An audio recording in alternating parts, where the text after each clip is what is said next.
safe and secure. And that's a good way of describing it. And I think that everybody would understand what that means. But again, don't forget the theory that Maslow said that before a person moves up to the safety and security needs, they would have need to have satisfied their physiological needs. And I think this makes sense. Think of it. Who's more likely to do dangerous things to get food? A hungry person or a person who's not hungry? Obviously a hungry person, because they're down here. A person who has satisfied this need would say, whoa, I'm not going to do that. That's dangerous. So they would be more attuned to their safety and security needs. Moving up the hierarchy. Once the person has satisfied their physiological needs and their safety needs, then a person starts becoming aware of their love and belongingness needs. Now, as you can see here in your little handout, this is the need for acceptance and friendship among peers, adults seek a mate. These are our people needs, our needs to form those relationships with other people. Very strong need for humans. We're social beings, so we have this need to form bonds, to form relationships with other people. And this is what Maslow referred to as the love and belongingness needs. Now again, what Maslow theorized, before a person would become aware of their love and belongingness needs, they would need to satisfy their physiological needs, safety and security needs. Then they start becoming aware of their love and belongingness needs.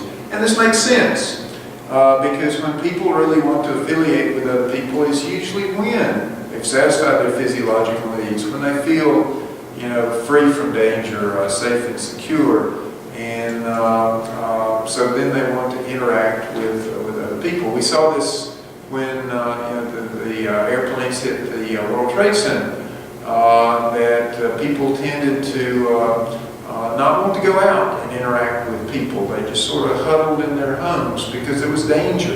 And so they really didn't trust other people for a while. And so these love and belongingness needs sort of went sort of by the wayside for a while.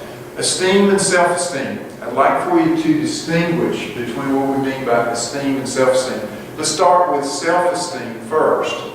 Self-esteem is how we feel about ourselves. And you can see here in your little handout, the self-esteem, the feeling of adequacy, achievement, and competence. When we feel adequate, we feel that we have achieved something. We feel very adequate. That's what we mean by our esteem. When we've satisfied our self-esteem needs. When we have high self-esteem, we feel very good about ourselves. We feel competent. We feel adequate. We feel that we've achieved something. So it's sort of an internal feeling of, I feel good about myself. On the other hand, esteem is when we feel that other people sort of value us and look at us in sort of a positive way. And you can see this here, that with esteem, this is when we have respect and receive attention and recognition and appreciation, or we have achieved a certain status in relationship to other people. When we think, wow, someone thinks highly of me, that gives us a sense of esteem. So it's our perception of how other people sort of look at us in terms of our adequacy, in terms of our accomplishments, in terms of how they feel about us in terms of their respect for us and the attention they give to us and the status that they bestow upon us based on our achievements and so on and so forth. So again, our esteem needs is when we look at how other people think about us in terms of how, sort of a rating system. Now, once again, don't forget the theory that we're moving up the hierarchy. Before a person gets to their esteem and self-esteem, they have to satisfy these down below. Self-actualization. As you can see, that self-actualization is right at the top of the hierarchy, and it's when we have satisfied all of these needs down below. Now you can see it's a little different color because Maslow referred to these as the basic needs and self-actualization as a meta-need. Okay? What do we mean by self-actualization? You can look on your little handout. This is our need for self-fulfillment, to reach one's potential, to become creative, to go beyond sort of the basic rudiments of life. We experience this through many ways. Some people do it through music. Some people experience it through poetry. Some people experience it through art. Some people experience it through meditation. Some people experience it through religion. But to go beyond the basic requirements of life and to achieve something even higher, self-actualization. But again, you're not going to get to self-actualization. You're not going to get there until your basic needs have been satisfied. When you're in self-actualization, you're happy, you're fulfilled, you feel like you're in a very good place. And the reason you feel like you're in a very good place is because your basic needs have been fulfilled and you're striving for something even higher. And now, obviously, this is very appropriate in terms of the imagery here. It is sort of a small area because it's very difficult to stay self-actualized because things can sort of come into play to take us out of self-actualization. So once again, I hope that you are able to describe each one of the levels in the order in which Maslow proposed them theoretically. And also, don't forget the theory, the hierarchy, that before a person can move up to the next level, they have to satisfy the levels below.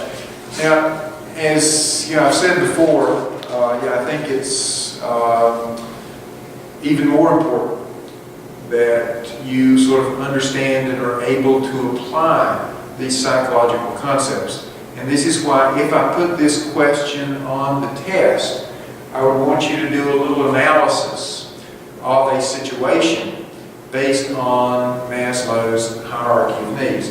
Now, the situation that I've given you in your little packet concerns Mary. And this is sort of loosely based on a former student of mine who gave me actually permission to use her situation.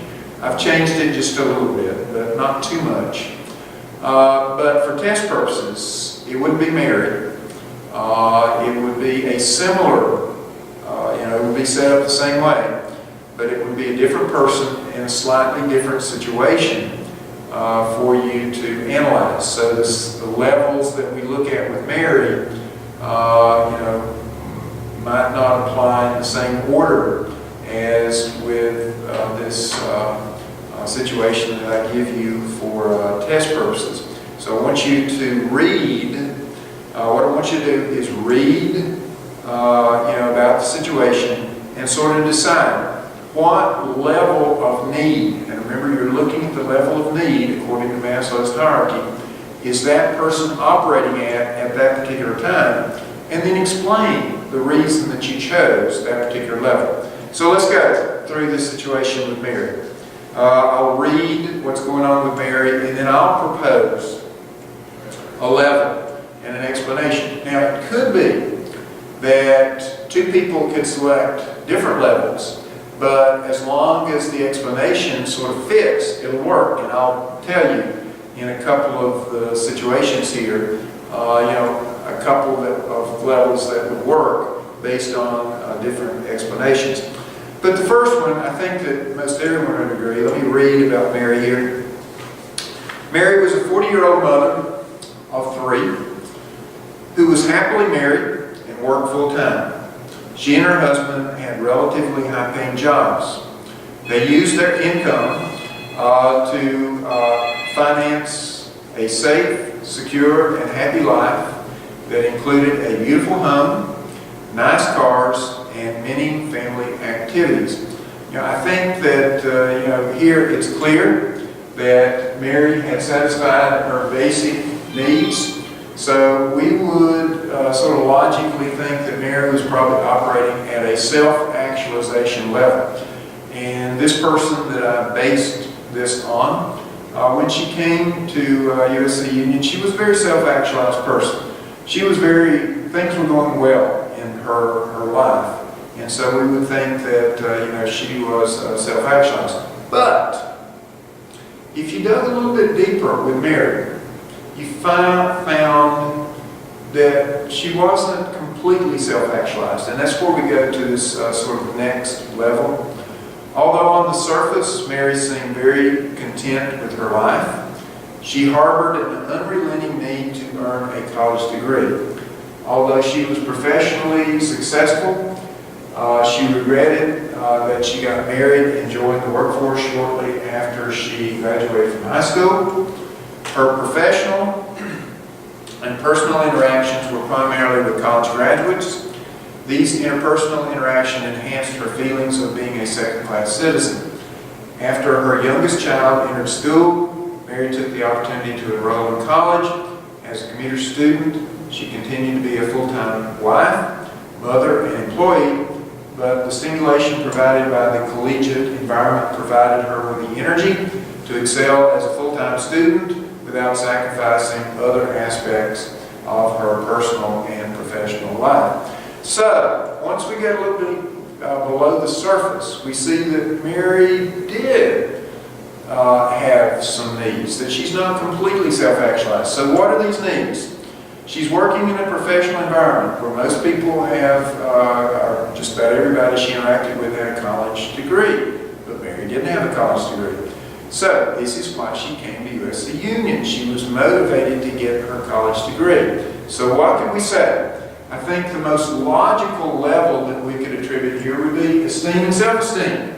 Mary didn't feel too good about herself in terms of lacking a college degree. And probably, without intending to, other people sort of made her aware that she didn't have a college degree. So the most logical choice, I think, would be to choose the level of esteem and self-esteem and focus on the fact that Mary didn't have a college degree. Some people, when I've done this as a group activity, have said love and belongingness. That Mary may have been motivated to come back to school for her family. And that makes a certain level of sense. So I would probably accept that explanation, that level based on that explanation. But I think the most logical one would be esteem and self-esteem. Let's move on. During the second semester of her collegiate work, Mary's life changed suddenly. While she and her family were not at home, her beautiful home went up in flames. Insurance covered some of the costs, but not enough to completely replace the house and possessions they lost. And certainly the insurance could not replace the emotional ties to their home. Mary's professors were very understanding and allowed her extra time to complete her work during the time she was trying to reestablish her life. So Mary was able to complete her second semester. Mary pre-registered for the fall semester, but at the time she did not realize that she would experience other challenges in her life. Now, what has happened here to Mary?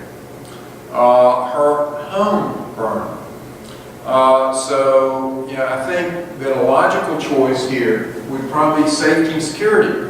When your home burns, now this doesn't give you there's danger. It doesn't give you, as the little handout said, a feeling of stability.